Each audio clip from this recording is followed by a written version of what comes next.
சென்னை அடுத்த தாம்பரம் ரயில் நிலையத்தில் உள்ள நகரும் படிக்கட்டில் இளம்பெண்ணிடம் அத்துமீறியதாக வடமாநில இளைஞரை பிடித்து போலீசாரிடம் பொதுமக்கள் ஒப்படைத்தனர். இதுகுறித்தான கூடுதல் விவரங்களோடு இணைகிறார் நமது செய்தியாளர் கந்தன். வணக்கம் கந்தன், விவரம். வணக்கம். சென்னை உயர்நீதிமன்றத்தில் வழக்கறிஞராக பணிபுரியும் ஒரு இளம்பெண் ஒருவர் செங்கல்பட்டு மாறுமாக செல்லும் ரயிலில் தாம்பரம் இறங்கியுள்ளார்.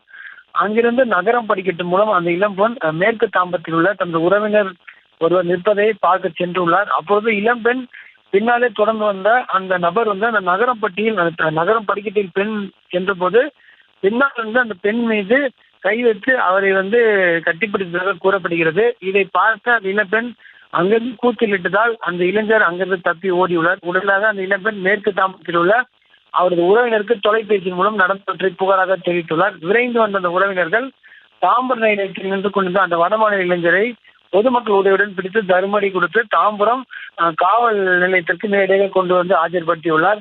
அது மட்டும் இல்லாமல் நடந்தவற்றை அந்த பெண் ஒரு புகாராகவும் கொடுத்துள்ளார்.